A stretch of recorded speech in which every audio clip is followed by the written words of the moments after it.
Sir ये NBFC companies के non performing assets इतनी जल्दी क्लियर कैसे हो गई?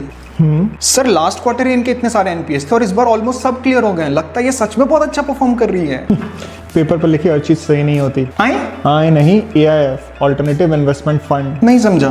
देखो एनबीएफसी अपना बिजनेस रन करती है लोन पर, कम इंटरेस्ट पर फिक्स डिपॉजिट, हाई इंटरेस्ट पर loan, which is fine, business है, चलता है। बट इस लोन के चक्कर में अपना डिफॉल्ट रिस्क भी हाई कर लेती है। अच्छा, इसीलिए हमने 90 डेज का रूल निकाला कि अगर कोई लोन अपने टेन्योर कंप्लीट होने के 90 डेज बाद भी डिफॉल्ट रखती है तो बैंक्स एंड एनबीएफसी को अपने फाइनेंशियल्स में as a non performing asset दिखाना होगा। करेक्ट, इसी से इन्वेस्टर्स को फाइनेंशियल हेल्थ के बारे में करेक्ट नॉलेज मिलेगी। ये तो सही है, पर ये एआईएफ का क्या चक्कर है सर? तो AIF SEBI approved investment fund है जो सिर्फ एचएनआई क्लाइंट मतलब मिनिमम 1 सीआर के इन्वेस्टमेंट टिकट के साथ बनाई गई है, जो ट्रेडिशनल इन्वेस्टमेंट के बियॉन्ड जैसे कि hedge funds, real estates, private equities में इन्वेस्ट करवाती है। अच्छा, तो सपोज किसी एनबीएफसी के पास एक रियल एस्टेट कंपनी की लोन है जो करंटली एनपीए में कन्वर्ट होने वाली है, तो अब एनबीएफसी एक एआईएफ लॉन्च करेगी और उस रियल एस्टेट कंपनी को अपना बॉन्ड इशू करने बोलेगी इन रिटर्न ऑफ मनी, और उस एआईएफ फंड में इन्वेस्टर को इनवाइट करेगी जिसमें 40 to 60% इन्वेस्टमेंट इनका खुद का रहता है, और वो पैसे उस रियल एस्टेट कंपनी को देकर बोलेगी कि अपना लोन क्लियर करो। हे भगवान, मतलब ये एनबीएफसी खुद के पैसे देकर अपना एनपीएस क्लियर कर लेती है।